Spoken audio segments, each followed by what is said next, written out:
Hello viewers, welcome to Madhulika classes. तो आज हम स्टार्ट करेंगे चैप्टर 2 का जो न्यूट्रिशन इन एनिमल्स था, उसका क्वेश्चन एंड आंसर, जो कि आपके चैप्टर के लास्ट में दिए होते हैं आपकी किताब में।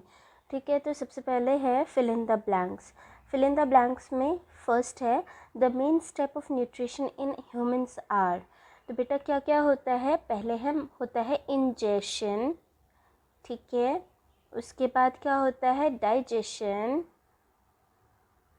उसके बाद होता है एब्जॉर्प्शन, एसिमिलेशन एंड देन होता है इजेशन। ठीक है ना, तो ये स्टेप्स हैं, ये आपको इसमें लिखना है। चलिए नेक्स्ट है the largest gland in the human body is liver. ठीक है, लिवर होता है largest gland. The stomach releases hydrochloric acid and dash juices which act on food. तो ये हो जाएगा डाइजेस्टिव जूसेस। ठीक है। The inner wall of the small intestine has many finger-like outgrowths called villi. ठीक है।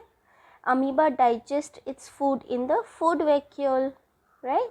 Food vacuole बनाता है ना वो, उसी में डाइजेस्ट करता है। चलिए, ये हो गया हमारा fill in the blanks। अब हम आते हैं अपना ट्रू एंड फॉल्स पर।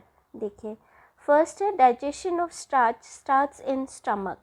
जी नहीं, it starts in buccal cavity, तो ये हो जाएगा बेटा false. The tongue helps in mixing food with saliva. True. The gall bladder temporarily stores bile. True. Bile कौन रिलीज करता है? लिवर। ठीक है, लिवर रिलीज करता है, गॉल ब्लैडर में थोड़ी देर के लिए स्टोर होता है एंड देन फिर वो स्मॉल इंटेस्टाइन में उसको रिलीज कर देते हैं। ठीक है ना, फिर वो फैट्स पे एक्ट करता है।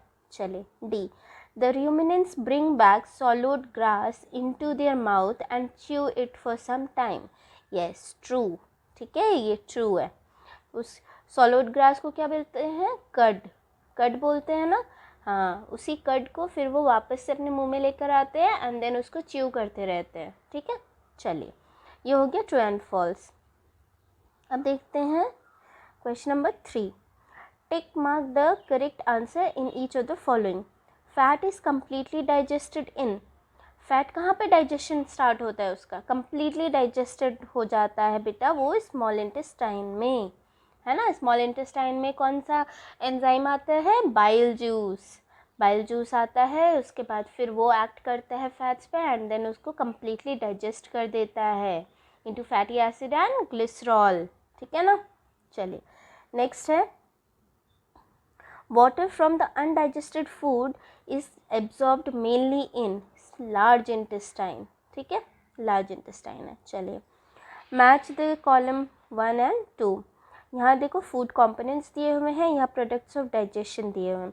तो कार्बोहाइड्रेट जो होता है वो क्या होता है? वो शुगर होता है। ठीक है, कार्बोहाइड्रेट को जब ब्रेक करते हैं ना, जब उसको डाइजेस्ट कर देते हैं तो वो शुगर बनता है। ठीक है, प्रोटीन्स क्या हो जाते हैं? अमीनो एसिड्स बनते हैं। ठीक है, अमीनो एसिड्स जब प्रोटीन्स को ब्रेक करते हैं, protein is a complex component of food. ठीक है, जब उसको डाइजेस्ट कर देते हैं तो सिंपलर फॉर्म ऑफ सब्सटेंस में आ जाता है जो कि होता है अमीनो एसिड्स। ठीक है, तो फैट्स का क्या हो जाएगा? Fatty acid and glycerol. चलिए नेक्स्ट है फिफ्थ, व्हाट आर विलाई। तो विलाई क्या होते हैं? स्मॉल इंटेस्टाइन में फिंगर लाइक प्रोजेक्शंस होते हैं। ठीक है, what is their location and function. Location क्या है? स्मॉल इंटेस्टाइन की इनर मेम्ब्रेन। फंक्शन क्या है? To increase the surface area for absorption of food.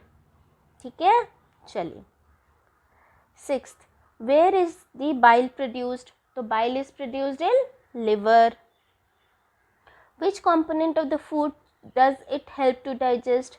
तो कौन सा कंपोनेंट पे एक्ट करते बेटा? फैट पे, फैट्स पे। ठीक है, चलिए seventh, name the type of carbohydrate that can be digested by ruminants but not bye humans, give the reason also. तो जो ruminants होते हैं वो सेलुलोज जो होता है उसको डाइजेस्ट कर लेते हैं। ठीक है, सेलुलोज क्या है? सेलुलोज कार्बोहाइड्रेट है। सेलुलोज को ruminants डाइजेस्ट कर लेते हैं बट ह्यूमंस नहीं कर पाते हैं। क्यों नहीं कर पाते हैं? क्योंकि हमारे अंदर, ह्यूमंस के अंदर वो एंजाइम प्रेजेंट नहीं होता है, वो बैक्टीरियाज नहीं होते हैं। हाँ, इनका जो रूमिनेंट्स होते हैं, मैंने आपको पढ़ाया था, इनके रूमिन में बैक्टीरिया होता है जो कि सेलुलोज को डाइजेस्ट करने में हेल्प करता है, ठीक है, इसीलिए। चलिए next, why do we get instant energy from glucose? तो ग्लूकोज से इंस्टेंट एनर्जी इसलिए मिलती है क्योंकि glucose simplest form of carbohydrate है, वो उसको बहुत आसानी से ब्रेक कर लेते हैं टू रिलीज एनर्जी, ठीक है। ये सिंपलेस्ट फॉर्म ऑफ कार्बोहाइड्रेट होता है, इसीलिए इसको इंस्टेंट एनर्जी प्रोवाइडर बोलते हैं, ठीक है ना। चलिए, which part of the digestive canal is involve in absorption of food में कौन होता है बेटा? Small intestine. Chewing of food में buccal cavity. Killing of bacteria कहाँ होता है? जहाँ हाइड्रोक्लोरिक एसिड रिलीज होता है, stomach. Complete digestion of food कहाँ होता है? स्मॉल इंटेस्टाइन में। फॉर्मेशन ऑफ फीसेस कहाँ होता है? लार्ज इंटेस्टाइन में, ठीक है। चलिए नेक्स्ट है, right one similarity and one difference between the nutrition in amoeba and human beings. तो सिमिलैरिटी ये हो जाएगी कि अमीबा में भी और ह्यूमन बींग्स में भी दोनों में digestive juices act on the food and digest it, ठीक है, ये हो जाएगी सिमिलैरिटी। डिफरेंस क्या हो जाएगा?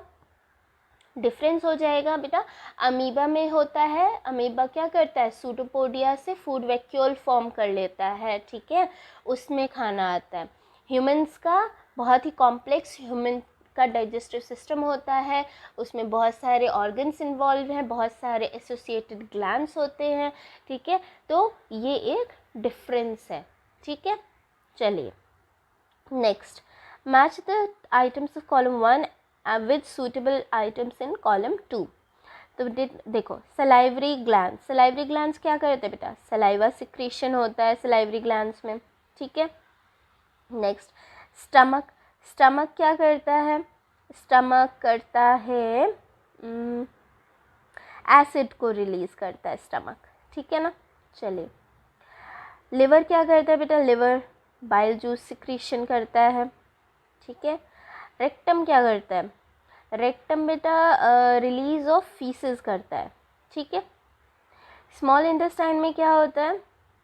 स्मॉल इंटेस्टाइन में होता है डाइजेशन कंप्लीट, ठीक है। और लार्ज इंटेस्टाइन में क्या होता है? लार्ज इंटेस्टाइन में होता है एब्जॉर्प्शन ऑफ वाटर, ठीक है, plus you can say that storage of undigested food भी वहीं पे स्टोर रहता है लार्ज इंटेस्टाइन में, ठीक है ना। तो लार्ज इंटेस्टाइन में दो हैं, absorption of water and storage of undigested food, ठीक है ना। चलिए, ये हो गया। नेक्स्ट अब देखते हैं, ये आपको लेबल करना है। तो लेबल में क्या है ये देखिए, ये बेटा गॉल ब्लैडर होगा, ठीक है, ये हो गया स्टमक, ये हो गया आपका ईसोफेगस, ठीक है, ये है बेटा पैनक्रियाज, ये आपका स्मॉल इंटेस्टाइन का पार्ट है जो कि आप डिओडिनम पढ़ेंगे तो वो है, ठीक है, डिओडिनम है, आप इसको स्मॉल इंटेस्टाइन भी लिख सकते हैं। ये जो अंदर का है बेटा इसको स्मॉल इंटेस्टाइन लिखेंगे, ये जो बाहर है इसको लार्ज इंटेस्टाइन लिखेंगे, एंड दिस इज रेक्टम, ठीक है, और ये फिर हो जाएगा एनस, ओके। चलिए, ये हो गया हमारा लेबलिंग, आपको अच्छे से इसको लेबल करना है, ठीक है, ओके। नेक्स्ट हम देखते हैं, can we survive only on raw leafy vegetables और ग्रासेस? डिस्कस। बिल्कुल सर्वाइव कर सकते हैं, क्यों नहीं, आराम से कर सकते हैं। हम लीफी वेजिटेबल को ईज़िली हम डाइजेस्ट कर सकते हैं, ग्रास को हम डाइजेस्ट नहीं कर सकते, तो ग्रास पे हम नहीं ज़िंदा रह सकते हैं, क्योंकि ग्रास में क्या होता है बेटा? सेलुलोज होता है, ठीक है। लेकिन लीफी वेजिटेबल्स जैसे कि हम ये सब खाते हैं ना, स्पिनच खाते हैं, है ना, बथुआ है और मेथी है, ठीक है, मेथी लीव्स हम खाते हैं ना, मेथी के पराठे वगैरह, तो वो हम खाते हैं, उस पर हम आराम से सर्वाइव तो कर सकते हैं, but it will be little bit harsh on our digestive system, तो हम ओनली रॉ पे नहीं, रॉ लीफी वेजिटेबल पे नहीं, हम और भी चीज़ें जैसे फ्रूट्स वगैरह इन पे हम सर्वाइव कर सकते हैं, सिर्फ उस पर मुश्किल होगा, ठीक है। क्यों? क्योंकि उसमें ग्रास में तो होता है सेलुलोज जो कि हम डाइजेस्ट ही नहीं कर सकते, तो ग्रास पे तो बिल्कुल कट है, ह्यूमंस कैन नॉट डाइजेस्ट, ठीक है। और लीफी वेजिटेबल्स पे हम रह सकते हैं, but not totally, could not be totally dependent on it, because इसमें सारे हमारे जो फूड के कंपोनेंट्स होते हैं जो कि हमारी बॉडी को रिक्वायर्ड होते हैं, जैसे कि प्रोटीन्स हैं, फैट्स हैं। लीफी वेजिटेबल्स में हमें फैट्स नहीं मिलेगा, प्रोटीन्स नहीं मिलेगा या कम मात्रा में मिलेगा, तो इसीलिए हम पूरी तरह नहीं सर्वाइव कर सकते हैं, ठीक है ना। बट हाँ, 1-2 दिन के लिए आराम से कर सकते हैं। चलिए ठीक है, इस तरह से हो गया हमारा ये चैप्टर फिनिश और ये वीडियो भी ख़त्म। तो आपको पसंद आया हो तो प्लीज़ लाइक कीजिए, शेयर कीजिए अपने फ्रेंड्स के साथ और मेरे चैनल को सब्सक्राइब कीजिए। Thank you.